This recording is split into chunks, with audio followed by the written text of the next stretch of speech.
All right. Let's get fired up here.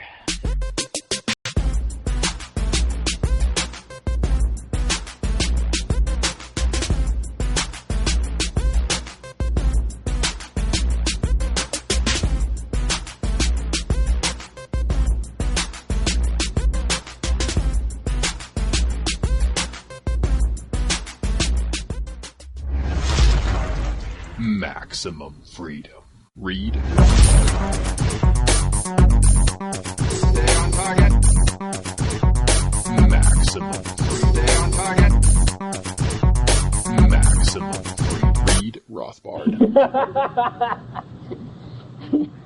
Hello and welcome to the Read Rothbard Podcast. We're running a little late. Today is our due date for posting, and we're recording it right now. What do you think of that, Robert? Yeah, this is going to be our most timely episode ever. Normally, right, it's going to be a week or two buffer. This one is like on the day. You're going to get up to the right. Yeah, it's going to be like throw it in the oven, ding, it's done. Post that shit. Yeah. So there's also going to be a whole bunch of shit that happened in the past couple of weeks that we probably will forget to talk about. The way it goes. Yeah, pretty standard for us, though. I mean, we rarely have a plan anyway, so I don't see why it should be any different now. Yeah. Yeah. So, well, hey, touch of the housekeeping, real brief. So we started removing some of the older episodes from Podomatic, so now there's a little bit of room for new stuff. So if anyone is looking for old stuff, go to readrothbard.com and you'll find it there as a downloadable MP3. The other news is we are now an affiliate for the Tom Woods Liberty Classroom, and so there's a link to that from our page and also from the Facebook site. And Tom Woods put together a bunch of other Austrian and libertarian-minded professors to give courses that you don't find anywhere else in the education system as it exists today. So you get the real story behind the history of how the country was developed, what liberalism really means, whether monopolies can actually exist, if the government's good or bad. And if you're a listener of our show, you kind of know where we fall on that. But check it out. It's really good content. I've been listening to a bunch of it. Actually, on my recent trip, it felt like I had Tom with me on the trip because I was playing it on the airplane and in the car and all that. So good stuff. I definitely recommend it. And if you sign up, there's a free trial. But if you pay, then we get a little bit of money. So, hey, that's cool, right? It is. Yeah, so that's my little bit of housekeeping. So, Robert, what do you want to do? What do you want to talk about? Just before we get started, I want to give a shout-out to, what's the guy's name? I don't even know. Well, it's not true. I kind of knew. Larken Rose? No, I know that person's name. But the guy who narrated The Most Dangerous Superstition, he's a guy that runs Anarchy.com. Oh, okay. So it is related to Larken. It is? Because that's his book. Well, The Most Dangerous Superstition is, yeah. But, I mean, the guy that runs Anarchy.com doesn't, I don't know if they know each other. Well, they probably know of each other, or at least Anarchy Stick knows about Larken because he read his book. Yes, that is very true. Just breaking down some basic logic here. Also, one of the courses available in the Tom Woods Liberty Classroom, a course on logic. Boom. Wow, you dropped it right there. Anyway. You like how I blended that right in? I just stitched that right in, like live. No post-editing, post-processing, none of that bullshit. Or did I? Possibly no. Yeah. Anyway. All right, continue your shout-out uninterrupted from this point on. Yeah, so the guy's name, anyway, the guy that runs Anarchy.com, it's a fairly recent site, so it doesn't have a whole lot of content, but he's got The Most Dangerous Superstition broken down into chunks, but then you can also get the whole thing over at audiobooks.blogspot.com, and if you just do a search for The Most Dangerous Superstition, you should find a link. You could also download it by chapter, but the whole audio file's there. It's around, I want to say it's like around 300 megabytes. And it's really good. He mispronounces a couple words, but not so that it totally discredits it. At least maybe he's just from a different part of the country, and that's how they say those words. I don't know, but just listening to it every once in a while, I go, "No, you mean you mean something else when you said that." But yeah, it's really good. I recommend everybody to listen to it. It's about 10 hours and 15 minutes of pure anarchic argumentation. Larken tends to kind of say the same thing over and over again, but just slightly differently. So if you just listen to it in one giant binge, you might go, okay, we get it. But he really has some different nuanced arguments. So he does kind of tackle different questions Davis has. Actually, if you've been following him on steemit.com lately, he's really been, I don't know how to say that he isn't creating new content. He does, but he's actually been mining his own book for different Steemit posts. He's turned it into quite a bit of cash, so good for him. Anyway, that's my shout out. So tell me more about the Most Dangerous Superstition, because we kind of jumped the gun on the audience here by talking about the guy who narrates it. So let's back up. What's the book about? Just real generally, like other than just anarchy argumentation. So it's, heavily inspired. When did you first hear about it? What? When did you first hear about it, and when did you first read it? When did I first hear about it? That's going back in the day. I think my buddy Daniel mentioned it years and years and years ago, and he would always, say, hey, every time you see me, he'd be like, so did you read that Most Dangerous Superstition? And at the time, I kind of read the first chapter and go, yeah, I know all this. I've heard all these arguments. These are fine. I'm totally in agreement with all this crap. I don't see the need to read this book, to sit down and read it. And so my buddy Dan would give me shit every time. And as anybody, well, I don't know if anybody knows, but I'm a huge fan of Larken Rose's work. Some of his first videos on YouTube were some of the first things that, I'm Allowed to Rob You, The Tiny Dot, I think it was called. Then there's one about being a king. All super, super good. If you haven't seen those videos, check them out. Yeah, we'll put links down below. I was so familiar with his arguments that the book seemed kind of redundant to me. So then finally, I'd never actually read it. Never actually read the whole thing. I'd read, the first chapter or two and then set it down. Until finally listening to the audiobook, I just pretty much binged it over the course of a couple of days. So really, this is the first time I've actually heard the whole thing, and I've never actually read it. So that'll answer your question for me. All right. Well, I'm just interested in the why you think it's important enough to talk about, because you're throwing your authority behind it. And I use that word advisedly, but you're giving your approval of this and you're recommending it. So I recommend it. Why? Well, because property, doesn't exist and shouldn't exist, and nobody should ever own any property. And the Most Dangerous Superstition is all about the myth of property, and it's really inspired by the Communist Manifesto by Karl Marx, and Larken's a big fan. And it's also inspired by a lot of the Constitution of the United States and how government's awesome sauce. And just really, really good arguments in there. I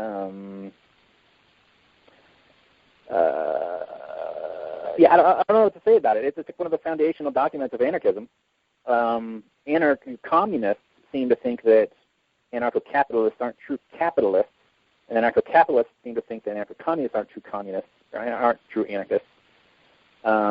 So I don't know if you could call it a foundational document of anarchism, because it isn't. I mean, it's way later. He wrote it in the 90s or the early 2000s. But it is, I don't know, man, it's just one of those foundational texts, I think, along with, Mises and Rothbard and Spooner and Locke and all those things, and Eddie Hazlitt and those kind of things. It's more, it doesn't approach anarchism from an economic angle, but it very much approaches it from a moral angle, and approaches it from a logic angle, and how it's just insane for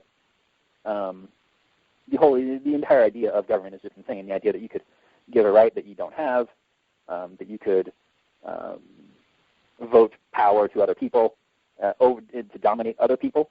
I'm butchering it horribly, which is fine. Maybe it'll inspire people to actually listen to the arguments themselves. But I don't know.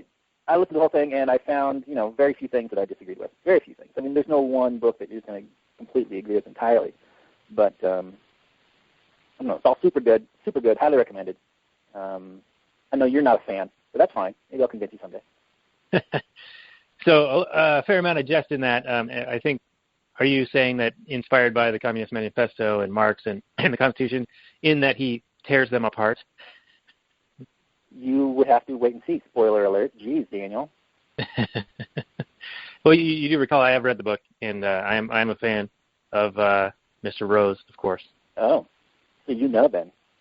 Yeah, I know. He talked about the myth of authority and the Milgram experiments, where people would listen to somebody who represented authority simply by carrying a clipboard around and wearing a lab coat, and they would go to the point of murder their fellow human, or at least thinking that they were murdering someone else, just because somebody in a lab coat told them to do it, which is crazy indeed.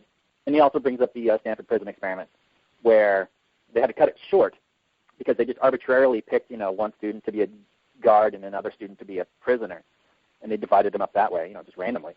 But after a very short amount of time, the guards were just abusing the prisoners like so ridiculously they had to cut it short. Yeah, I remember reading about that one in college, and they don't really take it to the direction that Larken does, where, well, obviously you can't assign power over others because it breeds this type of abuse of that power. In school it was more like if you put people in this position, then bad things happen or whatever. But and they had to shut down the experiment or whatever. It was Philip Zimbardo, I think, was the professor at Stanford. He wrote a couple of books about it. But yeah, how Larken takes those two examples as like proof positive why you can't have an authority because then bad shit happens.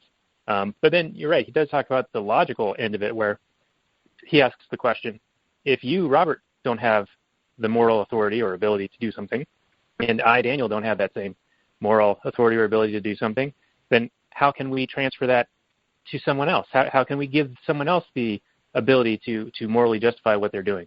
Like, even if 1 million of us voted for it, or 1 billion of us, if you or I don't have that right, then it doesn't matter how many of us who don't have that right try to bestow it upon another. Indeed. So, yeah, just the entire myth of authority, the insanity of democracy, the insanity of creating rights that is out of thin air. Just, hey, we're a bunch of guys and we're going to all get together and decide that it's okay for us to rob you. And just the whole schizophrenic nature of documents like the U.S. Constitution, where on the one hand they'll grant that slavery is illegal, and then they'll grant that, Congress can't do X, Y, and Z. But then they'll say, oh, but we're allowed to rob you in the same breath. So it's... Yeah, a lot of dissonance there. Yeah, it's complete tone deafness, which is not surprising if you've ever listened to a politician. Obama came out and decried that Trump had taken a bunch of money from a charity and used it to build a statue or something like that. And I was just like, yeah, it's ridiculous when someone takes your money and then spends it in a way you don't approve of. Can you imagine how frustrating that would be? So, I mean, politicians are constantly, they don't have actually principles. They listen to opinion polls, and they don't answer the question that you asked. They answer the question that they wanted you to ask. And, so anyway, Larken really takes the piss out of all of that, just exposes the insanity for what it is. And, right, like writing it down on a piece of paper doesn't change the fact that it's wrong, or some mystical ceremony, such as voting or things like that, don't change the morality of the situation. Right. So, and all in all, democracy, great stuff. For all its vaunted, wonderful contribution to humanity, supposedly, is really just gang rape in action. It's the majority deciding what the minority is going to have to do with the gun in their head. And he talks about, anytime you say there ought to be a law for that, well, are you prepared for someone to be killed? If you take it to the logical conclusion, that's exactly what law is. So, anyway. Right, yeah, and I think you've been having some discussions with some folks who are on the other side of the arguments here, because you've been sending me some fired up stuff lately. So is that something you want to approach on our call? We don't need to name any names, but you want to maybe talk about some of the frustrations you're experiencing there? Well, yeah, I mean, there's a guy that I'm a big fan of, a good friend of mine, that we've been talking with, who has been arguing. First of all, who knows what he actually believes, because he loves to just argue the other side. He plays devil's advocate really, really well. But he also comes up with these ridiculous situations that, are all excuses of why people can't be free, why we need to be dominated and controlled. And they're really kind of frustrating, but also a little bit get annoying, because he seems to believe that when we move to an anarchic world, all the rules of society and human interaction just get thrown out the window. So one of his complaints is, well, under an anarchic society, there's no law, right? There's no top-down authority. So you could just go pissing and shitting all over the place and throwing your garbage everywhere, and as if there would be no natural consequences to those things. As if there wouldn't be your wife, like, why are you shitting on the couch? Why are you pissing all over the place? This house stinks. I'm leaving, your dumbass. Who would want to invite that guy to any party to have him over to his house ever. Why would I invite this guy that's just shitting all over the place to my house? You would quickly run out of friends. You would piss everybody off. And human beings are social creatures. We actually go to great lengths to avoid conflict. It makes people uncomfortable. It makes people not like you. It's also very dangerous. It can be very dangerous to upset people to a great deal. And if you were to go over and shit on somebody's brand new carpet, I'm sure they would get upset and they wouldn't want to spend time with you anymore, at the very least. And everybody would be talking about you behind your back. People would be staring at you. I mean, can you imagine? And the nagging you would get from your friends and family. Like, what are you doing, man? What the hell are you doing? So, you'd be self-imposing ostracism, which I think, as we've discussed in the past, is one of the most effective punishments out there. You know, people will choose to not associate with you, and you're right, we are social animals. And so if you are behaving in a certain way and people don't like it, then you're bringing that punishment upon yourself, and no one will want to be around you. Right, and that is, in as much as that isn't a gun in your face, that is an equally effective, in my opinion, punishment. Because you're self-ostracizing yourself. You are putting yourself in a box that nobody else wants to be in, and you're going to be a very lonely person. We know how powerful ostracism is. We've discussed in this past, I'll mention again quickly. People will stay in cults long after they've figured it out that it's total bullshit, just for the social interaction, just for the friendships and the community feeling that they have. Now, if you were to go around pissing and shitting all over everything and pissing everybody off around you because there's no quote-unquote law preventing you from doing a thing, you would quickly get massive societal backlash, massive community backlash to your actions.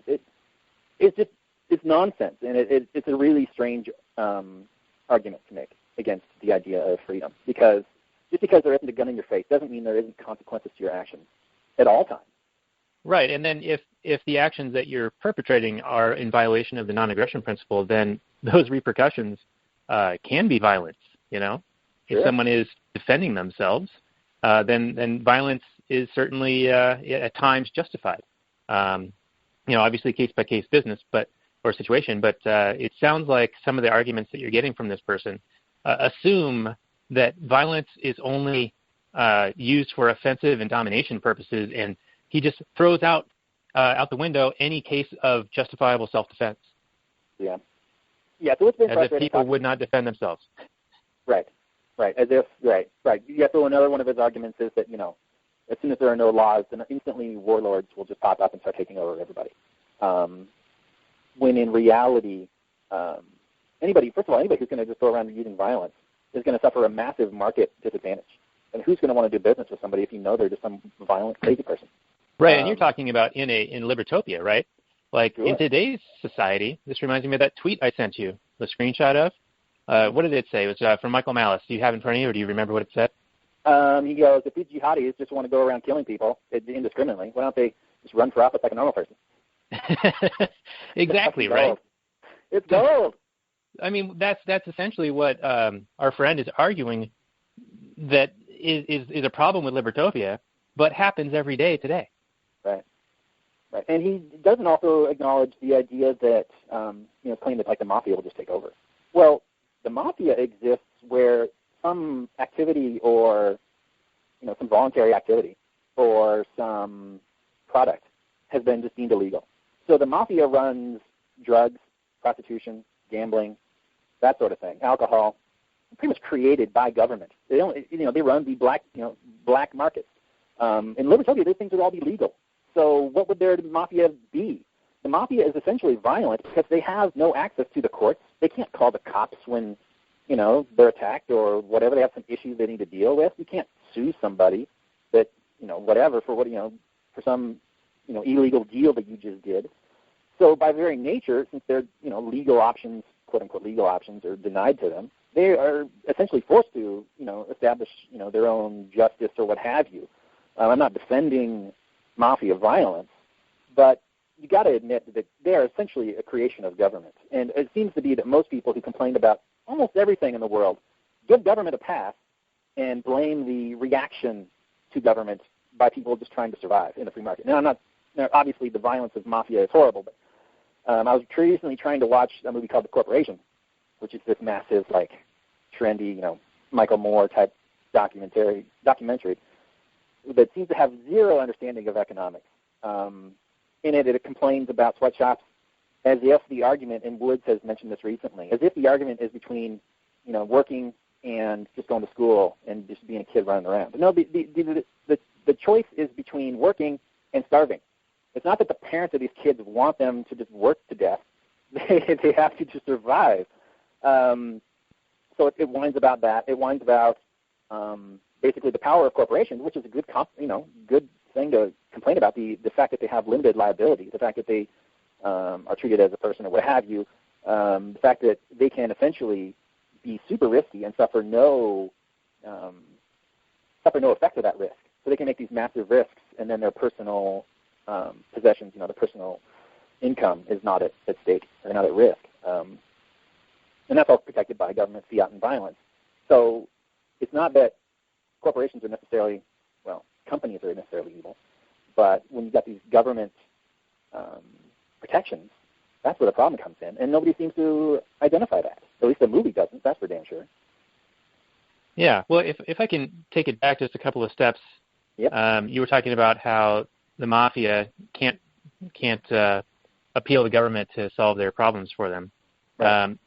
Would you say that that's one of the key differences between the mafia or gangs and the government itself? Because I think you could make the argument that they behave in very, very similar fashions, right? Sure, they make their own rules and I would say that. Yeah, and you don't really have a choice whether you're their customer or not. They demand payment or they'll break your kneecaps or whatever. Oh, sure, like a protection racket? Absolutely, yeah.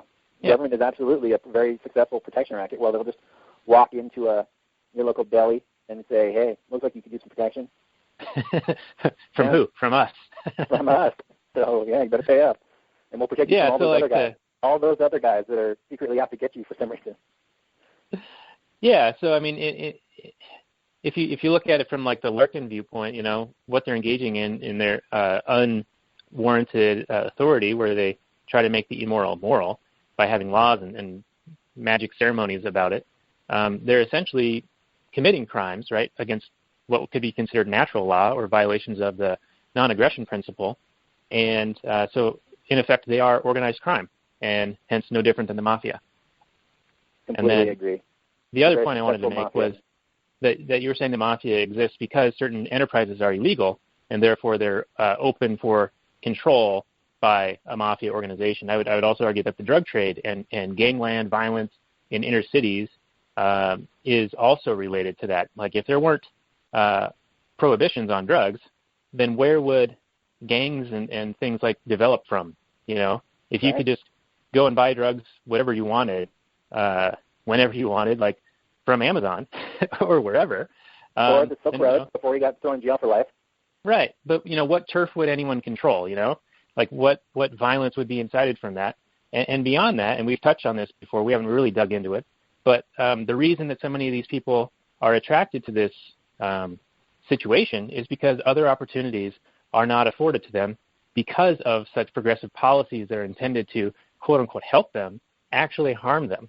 It makes it harder and harder for people with lower skills or in certain areas to be employed, because the costs to employ them are too high versus the value that they bring to the job. Right. You're talking about the minimum wage laws. And I would also add the whole idea that the war on drugs has also horrifically been applied. I mean, you've got, 60 or 70% of people in prison today that are in jail for nonviolent drug offenses. Yeah, I think Anarchy Ball said it was 80%. When you're a criminal, now it's illegal for you to own a gun. It's much harder for you to actually get a legitimate job, in addition to the huge barrier of entry of the minimum wage. And so what are your options? You can get on the dole, get in the welfare state, and you can pretty much sell drugs. And drugs are super lucrative because, they've been made illegal, hence they've artificially constricted the supply and turned it into a very lucrative business. Right, so they've effectively artificially generated an excess supply of affordable labor or of people looking for work, looking for some way to get by.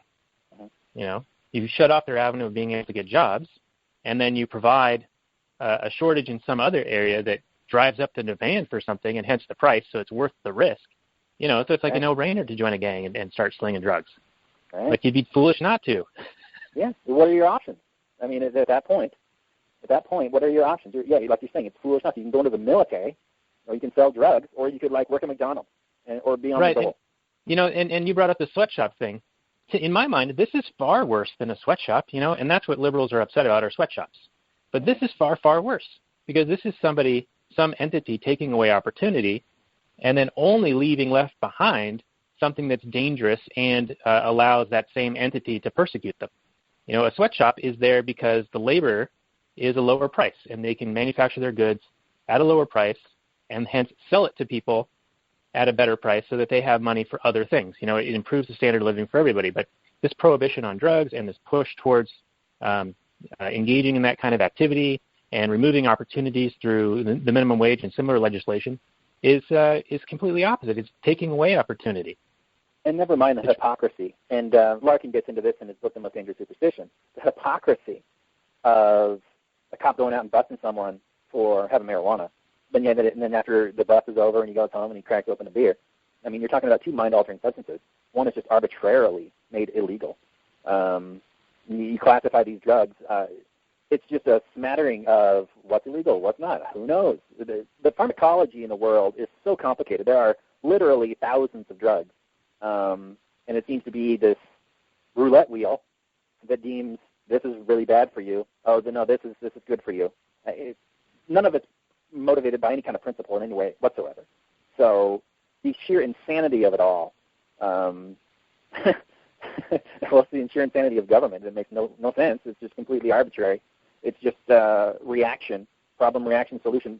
Governments and politicians are purely like, when they're not busy out making new laws and repressing people, they are reactionary, and they will just listen to what people want, essentially, and people whine and want something made illegal to the government, and they'll go ahead and do that. And they have no qualms about violating and attacking people, and apparently the citizens of the country don't seem to care either. And hopefully if people listen to things that we have to say and people like us have to say, they'll realize that when you make something illegal, you're essentially signing somebody's death warrant, or at least potentially signing someone's death warrant. And so, do you feel good about that? Do you really want something to be that illegal? Does it really affect your life that much? Or is it something that somebody else is choosing to do freely and it just pisses you off or something like that?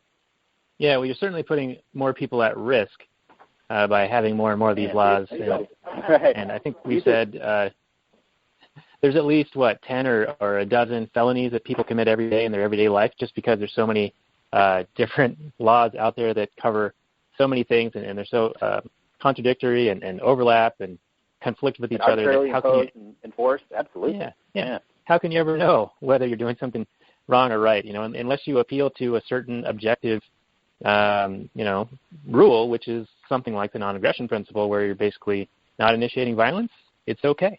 Yeah, and I've seen arguments against the NAP that are like, they go something like, well, how would you expect everybody to even understand the NAP and blah, blah, blah.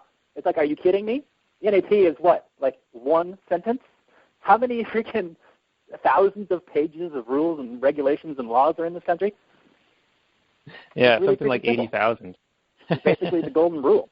So don't give me that excuse. Yeah, indeed. So we've been rambling already. Did we want to make this about the movie you mentioned, or do we want to move on to some other focal point? No, we don't need to talk about that corporation movie. It's terrible.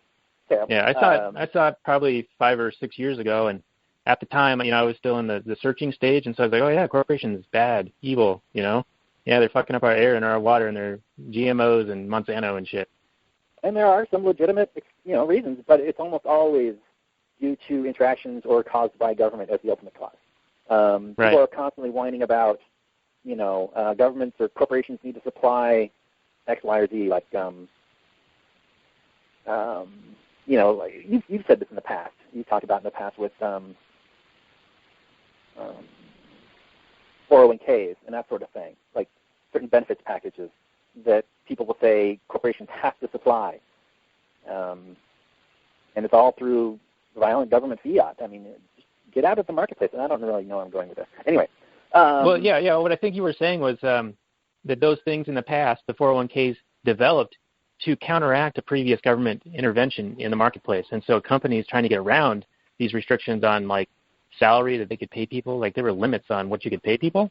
So they developed these things called 401ks, which were alternative ways of competing for labor. You know, hey, I want you to come work over here, but I can't pay you any more than them because of this stupid rule. But I can provide you this retirement package. And that's how healthcare benefits became associated with employment and a myriad of other things. And so now, as time goes on, they become familiar and expected. And then eventually, once they become onerous and difficult to maintain, they become mandatory through government fiat. So it's so fucking crazy, right? Right. So in the initial, they were used as a tool to get around some stupid government regulation. And then government comes along and says, oh, no, now you have to supply this thing. Yeah, they co-opt the reaction to their own problem they've created. It's crazy. Yeah. But let's move on to this main thing we're talking about here. I'm basically going to interview you because I didn't get to see it. You recently got to see the Snowden movie about the real-life person Edward Snowden, who is currently hiding in Russia, who is a NSA whistleblower. And why don't you tell me how the plot of the movie goes before we get into any kind of like analysis or review kind of thing? Yeah, certainly. So I just want to throw out there as a preface that the only reason I could go out and see a movie at all, because I've got 2 kids at home, is I was out on a business trip. And so I had a free evening and was able to go see this movie. So good timing on that. But essentially it's Oliver Stone's the director, and he takes the story of Snowden in the hotel room in Hong Kong where he's divulging the information to Glenn Greenwald and a documentary filmmaker to break out kind of flashbacks. So he would go on day one and show him, meeting in the hotel room, and they go, all right, tell us about yourself. And then, flashback to him growing up or joining the military and going through basic training and all this stuff. And, being super patriotic and wanting to serve his country and all these things as a result of 9/11, because, at the time he bought into the narrative that, we were attacked and we need to protect ourselves as a country, like us, quote unquote us. So, he goes into it with these intentions to be a patriotic person. But then it keeps flashing, back and then forward in time again, where different developments kind of happen along in the story. But essentially over time, he starts gaining more and more awareness of activities that he knows are not legitimate, that are openly illegal. He sees members of the intelligence community lying under oath about their collection practices. And finally it dawns on him that he has the ability to gather a bunch of this information and then try to expose it so that people can ultimately make the decision on whether they think this is okay or not. And spoiler alert, pretty much nobody cares. It does seem to be that way. I think with the release of the film, there's a renewed interest in his story. And I think that when it first was happening, they kind of brilliantly dropped the news stories because they would sort of force the government to react and deny. And then the very next day, they would release a story that totally refutes what the government just said. So that was a brilliant thing that they did with how they planned it. I'm sure that's a credit to Greenwald as a Guardian. But yeah, it does seem like nobody really cares anymore. Like it's old news. That was 3-4 years ago now. Yeah, I guess they did some poll where I guess only 2/3 of Americans could recognize him or knew who he was, and then only about a third thought he did a good thing. I guess there's a big sentiment of people, or a large segment of people, who still think he was a spy, and he did terrible things, and he exposed us to X, Y, and Z. He's compromised, all these legitimate programs that are super cool, and there's, the NSA and the government would never do anything intentionally bad, and would never spy on its own citizens without, like a court order, and, super just cause, and they're only going after the bad guys and the terrorists, right? Right, yeah. It's funny how they'll assign, like, these noble intentions to government, like you were saying, give them a free pass, but then every time there's an election season, they're at each other's throats. Like, people are, like, not debating, but throwing, sound bites at each other, like, your guy's a criminal, your person sucks, they belong in jail, oh, they did this, they did that, Congress's approval rating's like 6%, all this stuff, like how terrible and dysfunctional and broken everything is. But then when you see examples of them obviously overreaching, undeniable, incontrovertible evidence of them abusing their power, blatantly breaking the laws that they have themselves intended to constrain themselves, and people just give it a pass. Right. And then, as Larken would point out, he would not be surprised in any way, because why would a ruler ever limit to themselves by something one of the ruled would say? I mean, it just wouldn't make sense, or else you wouldn't be a ruler if you were limited by, the desires of those you ruled. So get into, as far as maybe like the accuracy of the movie, or some of the actual like revelations that you had in the movie. Well, the accuracy and the veracity of it, I'm not super aware of. I'm sure that some creative license had to be made to like try to bring some sense of drama to it, and I'm sure that they left out things that may have been deemed important by some people. I mean, it's like a 2+ hour movie, but his life has been 32 years, and the events covered are like almost 10 years. So doing that in 2 hours doesn't really leave a lot of room for everything. It's also worth mentioning that they had a hard time financing this movie. None of the major studios would want to touch this because A, it's during an election year, B, the volatile nature, the anti-government type of nature of the content. So, and it's also this movie is not doing very well financially. Who knows if they're going to make their money back? But apparently, it only made like $8 million on its first weekend. So, it's getting crushed. Oh wow. Yeah. Well, they got my $15. What's that? They got my $15. There you go. So what were some of the the abuses that are highlighted in this movie that you could point at and go, look at this is obviously criminal? Well, like one of the revelations that kind of dawned on him at the time was he's assigned to like look into like this banker from Syria or whatever, and he tries to befriend the guy, and then he tries to find some points of leverage so that he can get information out of him. And so they go to their spy headquarters, whatever, and some other technician is showing him all this stuff that he can pull up. He's like, oh, you mean like their emails and things that they posted somewhere? He's like, no, man, this is like live. Like I can just look at, anyone's computer, turn on the camera, listen to their phone call, see where they posted this. We got all this keyword search software. If they said these certain words, then it pulls up, and just, kind of dawns on him in the awareness that this can be used on anybody at any time. And it's all archived and goes back. So, if you ever get on their list, they can find out anything, essentially. And, that I think is portrayed as an overreach and just in his mind on what their mission is supposed to be, like what their stated goal or whatever is supposed to be. But then they talk about, the authorizations that were given after 9/11 was to intercept communications internationally or by non-U.S. citizens. But then they stumble into some, I guess, aggregations of the data, which shows by which country they've gathered certain amounts of information. And he notices that the United States, they've gathered more information internally than they did even on Russia. And so that was like a big, well, the guy just said we don't do this, and here we've got way more domestic stuff than on countries that are supposedly on this, watch list. Hmm. So shockingly, they were lying, as usual. Yeah, and all shockingly. These self-imposed limits are bullshit, as usual. Yeah, they've got a couple of live clips of the testimonies and campaign promises by Obama. And in the movie, he says, when Obama was getting elected, I had hope that he would rein things back in, and so I hadn't decided yet whether I was going to move forward with revealing any of this stuff or not. But then the same things just continue to happen or be expanded upon. So it's another example of those campaign promises that just get broken the moment the power is attained. Oh yeah. But I would say that it's not necessarily an anti-government movie. I think that was one of the things that you had mentioned in one of our previous shows, where maybe they're going to point the NSA or the CIA as kind of this bad rogue portion of the organization, and in a way they kind of do that. I think that Oliver Stone tries to be patriotic and protect and uphold the Constitution, and so he throws in those scenes with Snowden in the military and, how he's like, rah, rah, it's be America, blah, blah, blah.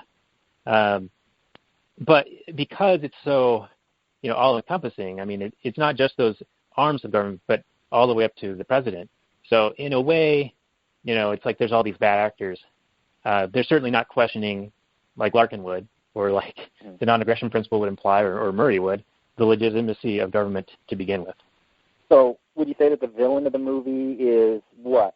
The lack of accountability by the people, or the creation of these, like the Patriot Act or whatever? Or, I mean, what would you say is the takeaway from the movie? Well, I think that the point of it was to raise the awareness that this is happening, and then the accountability of the people can be brought to bear. So I don't think that they would say that it's a lack of accountability, because the people aren't aware of it. So how could they hold them accountable? But now that they're being made aware, then comes the true test of, okay, what are you guys going to do about it? I don't know about that. I mean, this is all public stuff that happened years ago, and nobody seemed to give a shit then. I mean, pop culture has a way of reigniting interest in a thing. I would say that, when JFK came out, it reignited a lot of interest in that. But I don't know, man. Yeah, well, a lot of people will go back to the standard trope of, well, I don't have anything to hide, so it's fine. I'll be in the panopticon. Right. When that's exactly an idiotic argument, because clearly you don't actually have to have done anything wrong for this to get turned on, for the Eye of Mordor to get turned on you. Right, yeah. Like we said a moment ago, everyone most likely commits 10 felonies a day. Well, you're not aware of that fact. So it really comes down to, all right, if they, for whatever reason, decide to look in your direction with this thing, then they'll just count how many felonies you did yesterday, and there you go. Right, and in the past in history, political dissidents and opponents have always been arrested and murdered. If you go back to Hitler and Stalin, I mean, those guys. Or Abraham Lincoln. Yeah, Lincoln they put were constantly imprisoning people in prison who were critical of the war. Right. And they would, so did Wilson. Due process or whatever, come up with some bullshit reason. So you don't have to be guilty of anything. All you have to do is be unpopular or not supportive, or maybe your Sesame score is too low, or your Patriot points you don't have enough of. Yep. And you could instantly find yourself in Guantanamo with no due process and going, but I was a good little slave. What happened? I don't understand. Can someone contact Mr. Obama or whoever the figurehead mafia thug is in charge?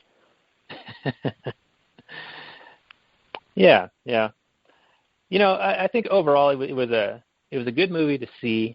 At the beginning, there's a little warning from Oliver Stone. How sometimes before movies they'll say, "Hey, turn off your phones" or whatever. But he says it in effect that, hey, what you're about to see is all about how they can use this little device in your pocket to spy on your every move. And I ask that during the duration of the film you turn your phone off, like power it down, remove the battery if you can, that kind of a thing. I mean, he almost sounds like I'm sure some people would say crazy pants. I'm sure some of the hit piece reviews have called him out on that, like being paranoid. But the whole film is basically, supporting, this shit happens. It's not paranoid. Yeah, and there have been stories of people, famous people, who will, cover their video camera on their laptop with a piece of tape or something. Yeah, Zuckerberg does that. It's a reasonable precaution to do in this day and age. Yeah. And that's the least of it. I mean, they could, like you said, they could just dig into your files on your computer, search for anything they want, without any kind of oversight, and, as if even if they did have oversight, it would be somehow legitimate. Yeah. Now, I will say that there is a HBO documentary that came out, a year or two ago called Citizen 4, which is the actual documentary film that the person who met with him in the hotel room made. And that is actually Snowden in the actual events, in the actual time and place, speaking about what his intentions are, what he's worried about, what they're trying to do. And that's something that I think would be a nice complementary piece to this film, so that you can kind of compare and contrast what's presented in the movie in a sort of stylized way and see what creative license they've taken, and compare that to, or contrast it to, what the actual events were that are presented in the documentary. Again, 5-6 days of filming down to 2 hours. So, certain things didn't make it, of course. Right. And I'll post a link to that down below, because I think, at least at the time of this recording, you can rent Citizen 4 from Amazon for, I think, $1. So if you want to watch it, you have 30 days to watch it from when you try to rent it. And once you start watching, you've got to watch it within 48 hours. So I've done that. I haven't watched it yet, but I will. And we might make 6 cents if you rent it through our link. Ooh. Or maybe 4 cents. Is I think it's Prime 4. Or no? No? No, not free on Prime. It's a Amazon Video rental, 99 cents. Okay. All right, so let's get into a little bit of just the standard movie kind of review, if you don't mind. If you could tell me how old Oliver Stone tells the story, how his directing was, how the acting was, all that business.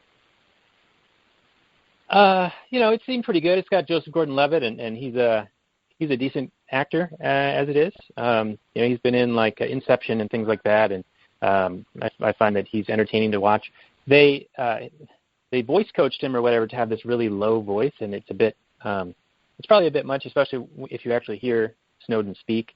He doesn't actually talk like that as much, and they actually show Snowden at the end of the film speaking about the events that happened that inspired the film, and so that's kind of cool to see because it obviously happened with Oliver Stone recording or being there. It's like this moment is based on the movie being made, and so to see Snowden like still alive and being able to be at the end of the film is kind of cool.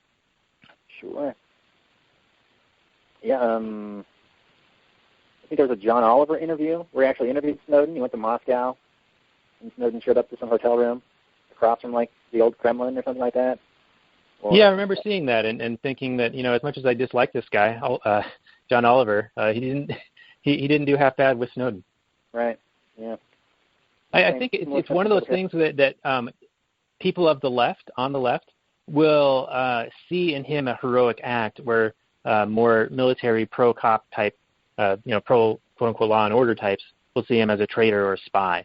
And so that's kind of a weird situation for me personally, just because I used to identify with the left, and now being a hardcore anarcho-capitalist libertarian, small l, I line up more and more on a conservative take on most things, just in general, though I would not label myself a conservative at all. But on this issue, I think that Snowden did absolutely the right thing. Like, if the government that's creating these laws is violating their own laws meant to restrain them, like they do every day, read the Constitution and the Bill of Rights. They violate every single one of those things every day, all day long, and they're intended to constrain the government, and this is a Steph argument, they have created the largest, most powerful, most threatening in the history of the world government that has ever existed.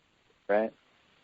So yeah, shockingly enough, authoritarians aren't bound by pieces of paper. Crazy enough. Yeah. So I don't know if what I just said made any sense. It felt like it did at the time, but I'll have to listen to it again. Is there any kind of situation? I know there's like a dramatic in the trailer. There's a dramatic scene where Snowden kind of like copies a bunch of data and absconds with it and makes it through like a security checkpoint and whatnot. At any point in time, did you see that as like in regards to the NAP, like as theft, or do you say that he's acting in self-defense or in defense of another? Any kind of analysis on that line? Well, that's an interesting question because did he steal something? And well, if it's, to borrow the line from In Time, is it stealing if you're taking it back, something that's already been stolen?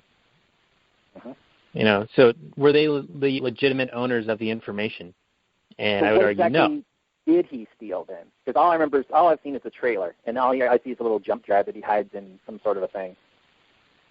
I think it's slide decks about what their capabilities are with certain systems, what they're intended to do, how they interact with the internet, and how they siphon it off. It's not really made super clear, but they do make it come down to a single event where he's downloading this stuff onto his computer or onto this drive, and 35 windows pop up, and then they, each one counts down until it's fully transferred, and then they close, and so they make it all dramatic. He's got 35 windows, and someone's walking towards him, and the last one closes just as the person gets there, which is so fucking ridiculous because they put up something else in front of it or whatever. What would you normally do? Yeah, well, it's just like his normal workstation, right? It's not like he had to break into the Death Star and do something like that, right? Well, he was in the movie in a very highly secure area that no one else. It was his work area, but no one else was supposed to be in there and all that stuff.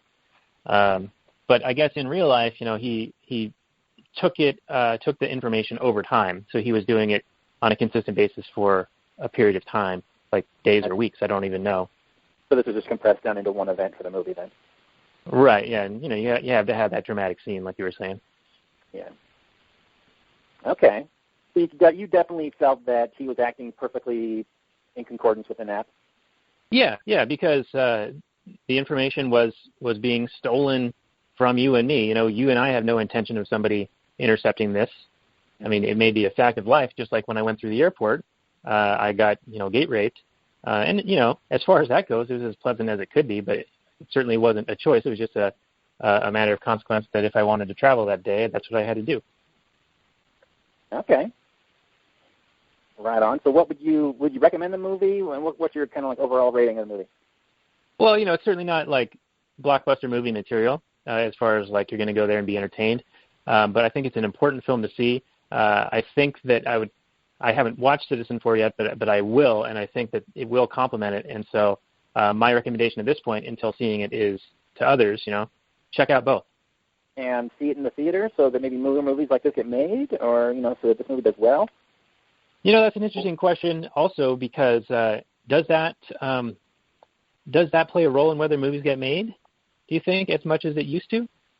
For example, I know that Super Troopers, what's that? You're asking if a movie's box office matters whether or not more movies like that will get made? Well, I know in the past it has, but I'm wondering if in the future that's going to continue, because I know a lot of movies that bombed at the box office get kind of a cult status in the aftermarket, like in DVD or VHS sales way back in the day. So they kind of gain a wider appeal over time, because the box office is less important these days.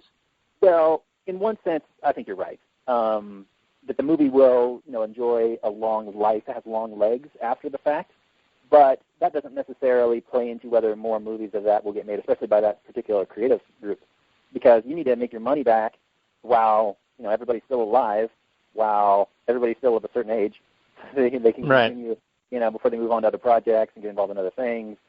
I don't know if you're familiar with a movie that I'm a fan of, but also was not a box office success, and that is Super Troopers. I'm familiar with Super Troopers. I am. That's where they try and sneak in the word meow into a whole bunch of conversations, as I recall. Yeah. And as much as, cops have been getting a bad rap lately, and we're not a fan of false authority and things like that, but, it's a movie and it's characters and whatever. But it did not do great at the box office, and it came out, 10, 15 years ago now? And they didn't make a Super Troopers 2, though, right? They are right now. Red Meow. Creative group? Same group. And what they did was they did an Indiegogo and raised the funds. They needed to raise at least $2 million to be able to make the movie, and then if they got more than that, then they could add additional effects and other cool things, additional actors, whatever. They funded up to the $2 million by day number 2. Well, right on. And they maintained the campaign, I think, for a month, and I don't know what they ended up making overall, but they're making the movie. They're shooting it right now. So it's just an example of, box office doesn't necessarily correlate any longer. It used to, sure. That used to be the only area you'd see it. Did it bomb the box office? All right, they're not going to make another one of these pieces of shit. Well, yeah, I would say in general that's still true. I think if there's such a thing like what you're describing, I think that isn't necessarily very common. For example, James Cameron, the first Avatar made $1 trillion or whatever, and so now he's making which is a terrible movie, by the way. Well, he's now making 4 sequels because he made a ton of money. Yeah. And the Transformers movies keep getting made. They just keep making more of those because each one makes $1 billion, or at least they make money, they make a profit, so people keep working and keep doing it. And I think if this movie does really poorly, it can just easily get swept under the rug and forgotten. And there will be no national discussion. There will be no outrage, as there really wasn't at the time. I think the opinion was divided at the time, that half people thought he was a criminal and a spy and totally betraying and compromising, as if he released the knock list or something from Mission Impossible 2, where all of a sudden all our secret agents are at risk or something for being exposed. I think that was a Valerie Plame thing, wasn't that? I don't know. But I don't know. Yeah, she got exposed by government, I think. Wasn't that the thing? Right. She was exposed, and she was all pissed about it, as rightfully so or whatever, and then nothing happened. And that's another, government is never held accountable for any of its crimes. Maybe one person will get ratted out and thrown into the bus. Maybe. Not even that's super rare. 9 times out of 10, absolutely nothing happens. Despite all the outrage, all the rightful outrage, nothing ever changes. And yeah, that reminds me of... Well, we just need to change the government a little bit to work better. It's just ridiculous. The idea that you vote every couple of years or every year or whatever and expect anything different to happen, any of the tyranny to get reined in, instead of just accelerate further and further, is a joke. And so are you walking back on your previous comments where you said that there was a link between people being outraged and wanting a law about something and politicians heeding to those demands? Or are you modifying it? Love to make demands, love to make laws. That's what they're good at. What they're bad at is being held accountable for those laws. They will happily make a law, make a new law. They'd love to do that shit. Holy shit, are you kidding me? Aggress against somebody? Love it. But when it comes to being held accountable for those laws, they're like, what are you talking about? I'm just one guy in this whole machine. I didn't do anything wrong. Right, okay. So what do you think that, I know you haven't seen the movie, but you know enough of the story at this point and the lack of outrage that has happened. Like, what would you want to see happen? In regards to this movie? Yeah, the revelations that were made. I think that you and I and people of our ilk were always kind of suspicious of these types of things occurring. There were often times where I'd be like aware of where my phone was and like maybe take the battery out or whatever. Yeah, we used to do that when we would have conversations. We didn't record them and put them up on the internet for everybody to listen to. So we actually took the phone batteries out and had conversations about this kind of stuff. Right, and this is well before Snowden did his thing. This is 6, 7, 8 years ago now, I'd imagine. And I don't know necessarily what we were hiding. We weren't conspiring to do anything bad, but we didn't want to, be listened into, eavesdropped on. And now we're sort of opening, like we're welcoming it in a way. Like we're saying, okay, we're going to take our conversations, add a little bit of plugs for Tom Wood's Liberty Classroom into it, and pretty much have the same conversation, but then post it to the internet. Or click on the Amazon links below, or whatever. Right. Or go to readit4.me and sign up for a free trial. Smooth, Daniel. Smooth. Well done. I don't really know exactly what I would hope would happen. Like I just said, regardless of the indignation. Millions of people were against the Iraq War. Millions of people were against the Afghanistan War. The thing just continued. Millions of people were against the Vietnam War. In some kind of magical fairy dust world, the government would come out and say, whoa, yeah, you're right. All of a sudden we're doing all this stuff. Here, we'll post this legislation that totally curbs in all our horrific actions. What does that do? That doesn't do anything. That's not going to stop anybody from doing any of that stuff. My ideal is that people walk away and stop supporting government. Stop talking about it.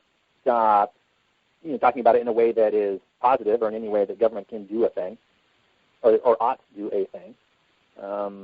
Stop paying your taxes. Just walk away. That's what I ask. Just walk away. Stop supporting it. The system would just collapse. They would just fade into forgotten memory, just obsolescence. And that's one of the interesting things about technology. As technology is able to do more and more things, because that's one of the arguments, right, for government, right, is that they provide necessary services. And they couldn't possibly be handled by anything else. Couldn't possibly be handled by the free market. Couldn't possibly be handled by anything else but government. So as government becomes more and more obsolete through technology, that hopefully people will just eventually forget about it. Just don't vote, just don't pay taxes, and just live your life. Agorism. Yeah, I think I sent you a video about how vitally important voting was. That was just kind of, you said you get about halfway through, people were retching. Yeah, so for those who don't know, stupid Joss Whedon, Avengers, Buffy the Vampire Slayer, Firefly director, came out with this vote in order to see Mark Ruffalo. Is that the guy's name? Mark Ruffalo? Mark Ruffalo's penis. And then if you vote, you get to see his wiener. And then he'll be naked in his next movie or something like that. It's really nauseating. You have these teary-eyed actors who are just talking about how important it is and how you have an obligation and a duty to vote for Hillary Clinton. And it's so disgusting And luckily, some of the comments down below the YouTube video were appropriately, this is a bunch of propaganda bullshit. And the video did have a whole bunch of dislikes, which was good. But it smelled really bad, that video. I mean, was it really? I mean, there have been stupid voter-type things in the past, like Puffy Combs had a voter die thing a bunch of years ago. Or Rock the Vote, the MTV thing. Yeah, the Rock the Vote. There have been a bunch of different kind of movements to get out the vote, usually almost always for some Democratic candidate, whoever it happens to be. This seems to be the latest one, and it also seems to be the lamest and most anemic one. But, I mean, all those things are just disgusting. It's all just disgusting. And all these people just want something. They want... I think Puffy, P. Diddy, whatever he's called now, Sean Combs, he later, after making that vote or die thing, said that voting was a waste of his time. Really? A few years later. And I think he was taking the, because he's a black person and bad shit happens to black people or whatever. So he wasn't taking the voting is immoral. He was just taking I don't get anything out of it. Right. I'm in the minority, and I can't violently impose my will on anybody else, so never mind. Yeah. I mean, fact check me on that. I don't totally remember exactly how that all happened, but I just remember there was a bit of irony because he did the vote or die, and then a few years later it was like, voting's a waste of time. Because he's right about that. He is. He is right. It's also immoral. So I have heard an argument recently, and you actually used it with me a few years ago when there was that GMO labeling thing, and that was defensive voting. Like, all right, they're going to vote to take more money away from me. I can say no, and if enough of people say no, then they won't take that money from me.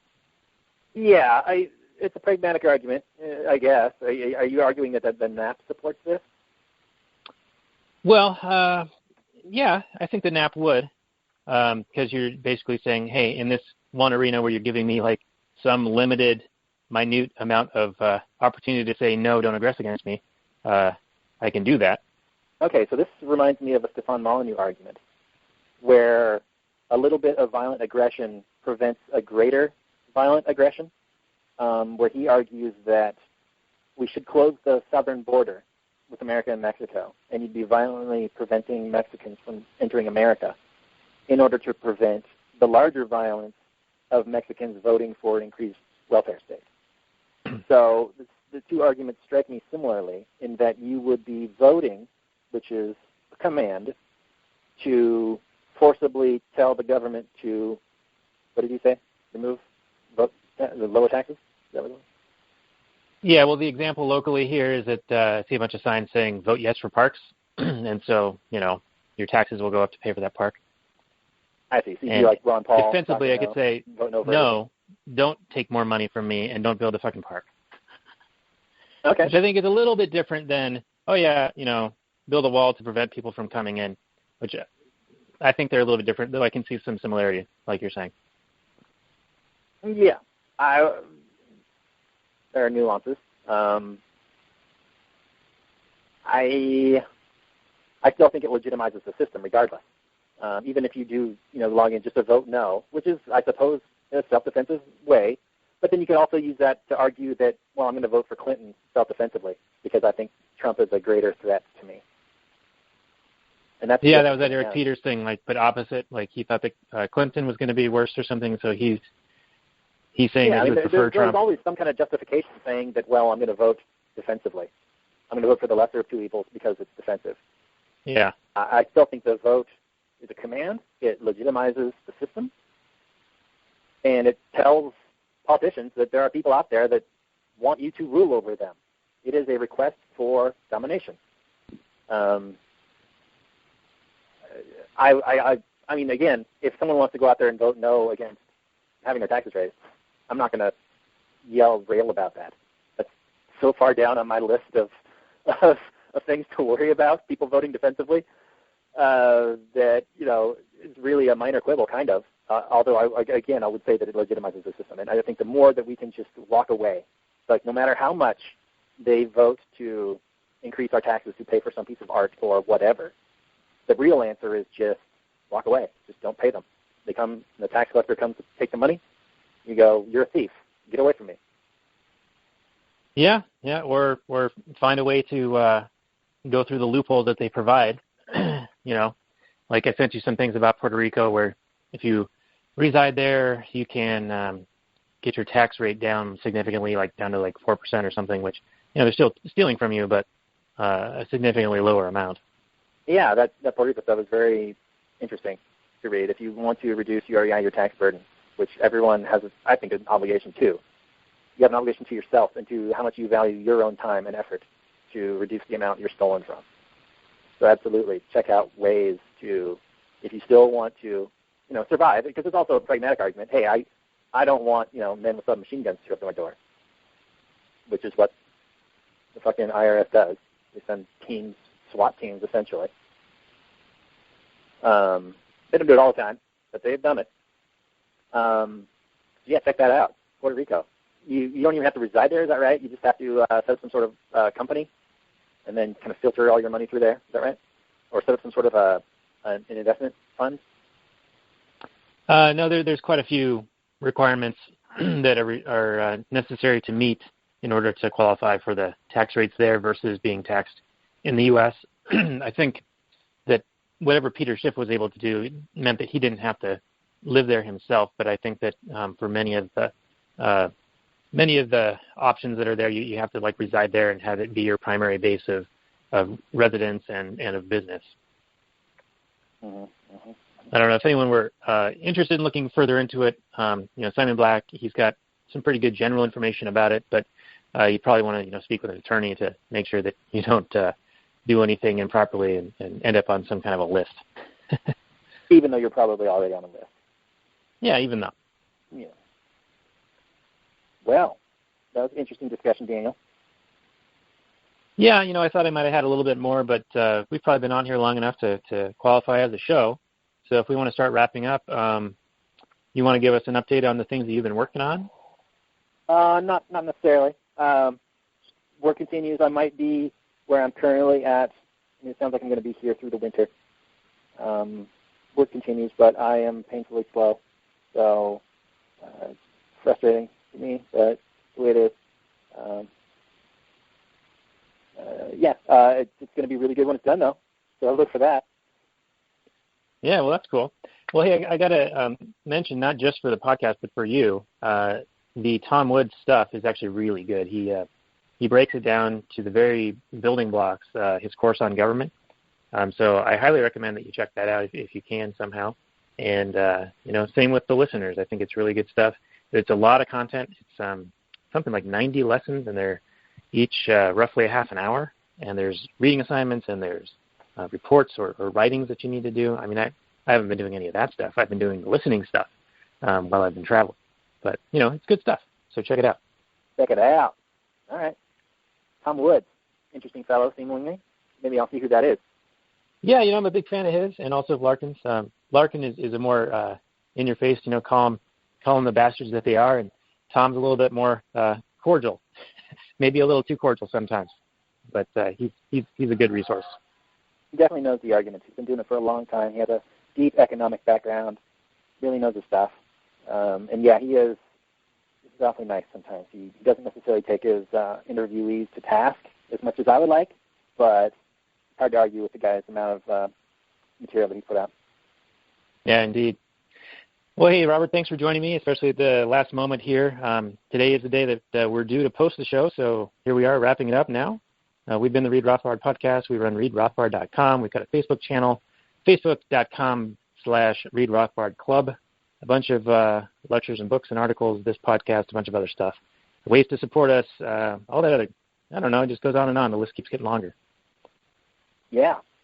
Support us if you can. If you think this is a worthwhile source of entertainment / information, it'd be fantastic. We really appreciate it.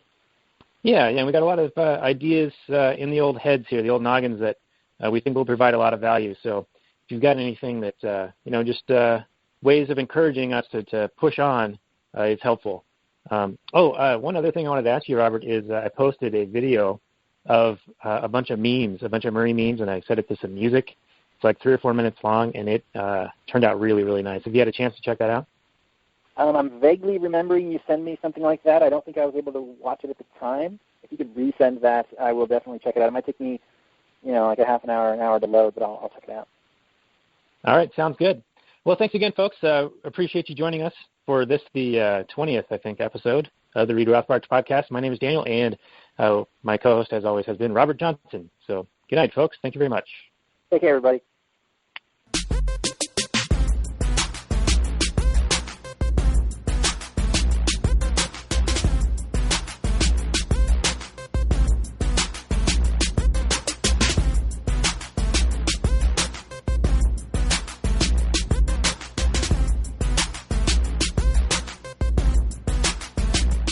The Chipmunks. CHIPMUNK. We're the Chipmunks. Guaranteed to brighten your day. Do do do do do do do do do do do.